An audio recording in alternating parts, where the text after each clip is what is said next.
Hi guys, this is Tech Tip Tuesday.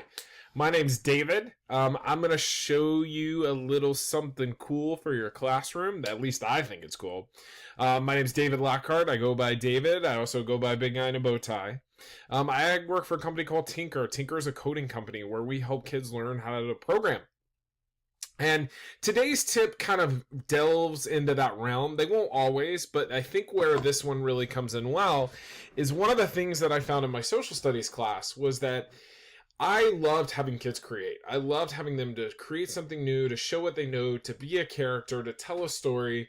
But there were kids that I could literally hand a $100 bill to and they would not put themselves on video. So this is to show you how you can use code to tell that story through animation. Because I think having that animation tool in your back pocket that you can always use with those kids is always a super effective instructional tool. And so I'm going to kind of use Tynker to show you how I created a commercial for Thomas Edison and the light bulb. The one I'm going to show you an example that's super simple to do, but there I'm going to show you kind of how I built that and how to go about it. The thing that I will say about student creation before we get started is I think one of the things that you definitely want to do, and I'm going to sign out to show you from the start, is you want to design a scenario that kids can create too. You don't want to just say, create a story about George Washington. You want to actually have them tell a story, have them tell a commercial, have them do an interview, have them go and do a documentary or a news broadcast or something along those lines. And if you can combine that with that future ready skill with code, it makes it so much better. You're really doing what you're supposed to do in preparing kids for the future. So the first thing I want you to do is I want you to go to tynker.com. It's spelled Tynker. I'm going to hold just for a second to give you a little bit of extra time. But if you ever need to stop the video, make sure you do that because signing in always takes a little bit different depending on if you have an account already, if you can have a Google account, it's a different speed. So stop the video here if you need to. But I'm going to go ahead and sign in. I'm going to click Teacher. I'm going to sign in with Google. And continue to sign in with Google.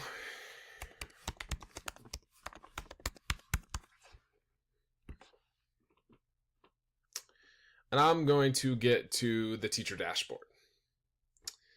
So what we're going to do is I'm going to kind of show you how to set up a class, because the first thing you're always going to want to do in here, if you've never been in Tynker, is set up a class. But if you've set up a class before, just hold on a second and I'll show you how to kind of create this animation. I'll show you my example.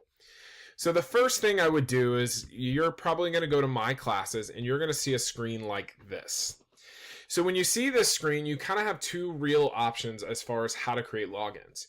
The first is you can link this to Google Classroom. And what's really nice about that is if you're a classroom district, it ports everything back over as far as student names from Google Classroom to Tynker and sets it up almost automatically for you.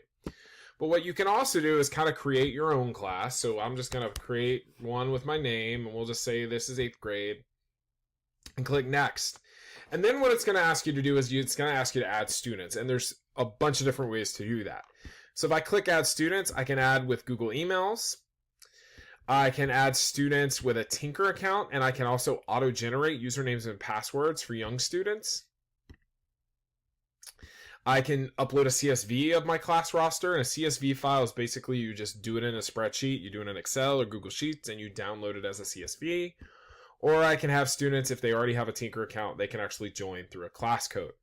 But that's really the first thing you're going to want to do is kind of set up classes, set up those username and passwords, because the kids are then going to go log in, and that's how you're going to see their projects.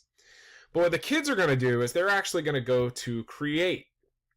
But before we do that, I want to show you what I'm talking about as far as this animation project goes. So one of the first things I did when I joined Tynker is I said, can I do a project I used to do in my social studies class?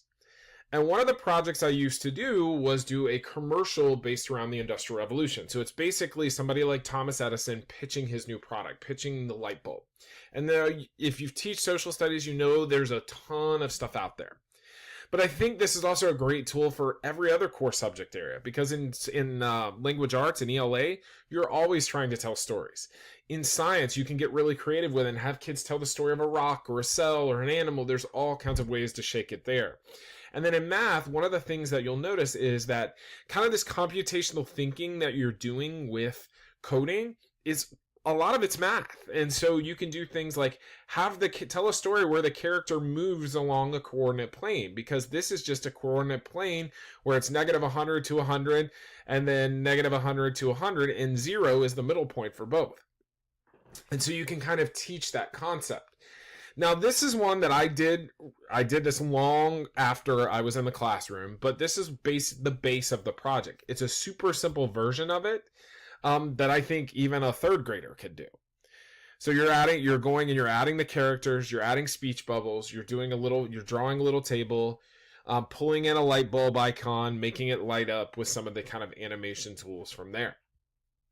Super simple, and you can see that the code is basically you do the speech and then you kind of wait for 2 seconds, you do the next 2 seconds, you do the next 2 seconds, and it kind of changes over.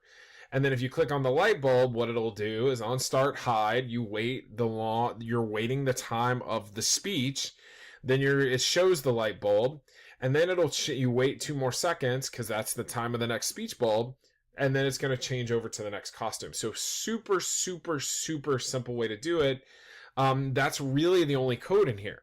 Now, what you can do is you can make this code a whole bunch more. Like, you have all kinds of motion controls, animation controls. You can change costumes. You can do some sounds. You can even add gravity to it. There's a whole lot of ways you can do it with that code. And what it's going to take is just some experimentation. And then if you really want kids to really have kind of this deep understanding of this, use courses like Programming 100 and 101 that'll teach kids the concepts in the Tynker workshop where they can actually go in and code themselves.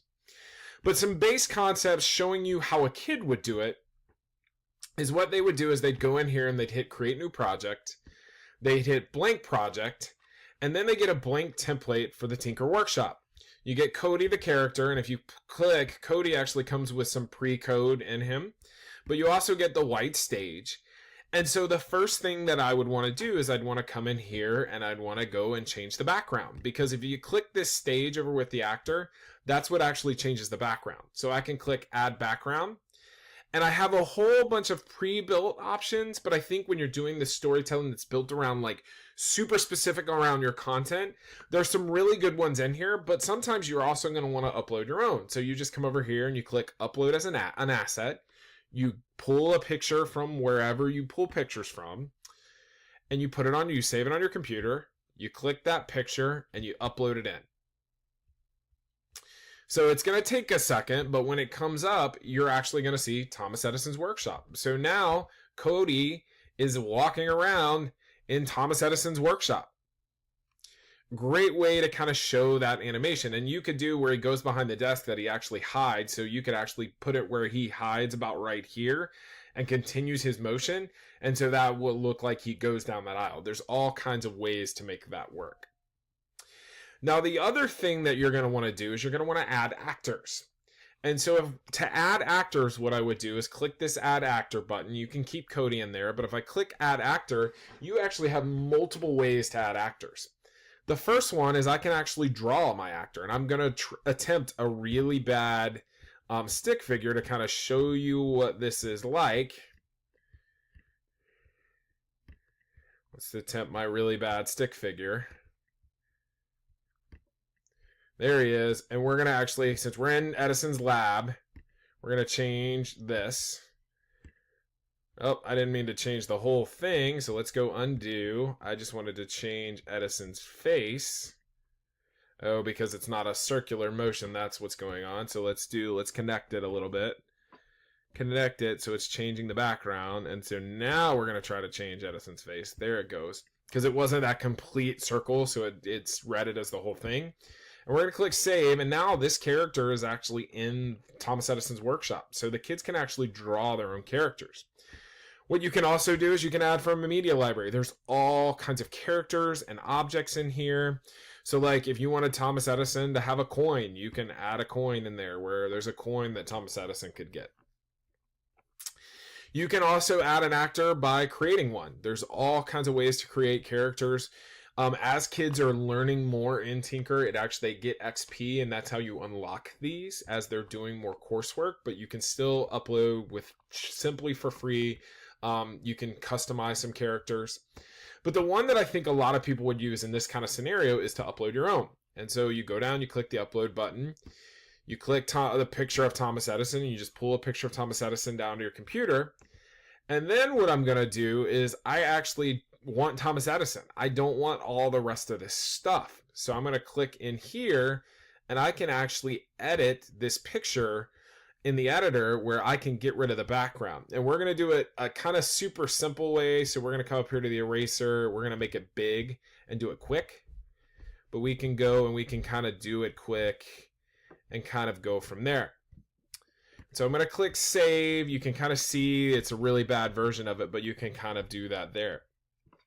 And then what you're going to do is you're just going to add code to this. You can move Thomas Edison around. You can make him talk. You can draw your own objects. All kinds of ways to do that.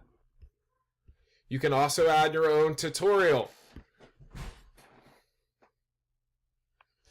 You can also add your own tutorial to it. So where you can actually have the kids go in and they can actually write, you can write the project out and the steps that they're going to take. So it's really how you want to customize this. And that's kind of how you do the animation in Tynker. Sorry about the background noise at the end. My daughter came home. But that's Tech Tip Tuesday.